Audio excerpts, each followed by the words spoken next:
சந்தோஷம். உங்களுடைய அடிவயிற்றிலிருந்து பேசுங்கள். உங்கள் மூளைக்கு விழிப்பூட்டுங்கள். ஜென் துறவி ஒருவர் புத்த மத சூத்திரங்களை வாய்விட்டு படிப்பதை எப்போதாவது நீங்கள் கேட்டிருக்கிறீர்களா? அவர் உரத்த குரலில் கூறிக்கொண்டே இருப்பது கோவில் முழுவதும் எதிரொலிக்குமா? பல துறவிகள் ஒன்றாக சேர்ந்து அச்சூத்திரங்களை கூறிக்கொண்டிருந்தால் அவர்களுடைய குரல்களில் தீவிரம் இந்த பூமிக்குள்ளிலிருந்து அதிர்வது போல் தோன்றுமா?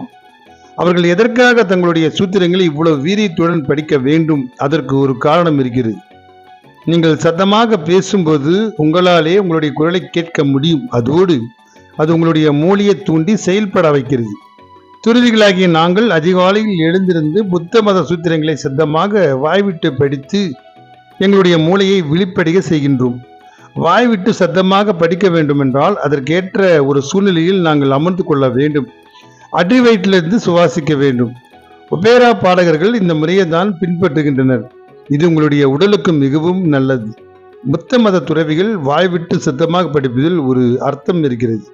தினமும் ஒரு முறையாவது உறக்க பேசுங்கள். அது ஒரு காலை வணக்கம் கூட இருக்கலாம். அது உங்களை எந்த அளவுக்கு நல்ல விதமாக உணர வைக்கிறது என்பதை நீங்கள் பிரமித்து போவீர்கள். சந்தோஷம். வாழ்க வளமுடன்.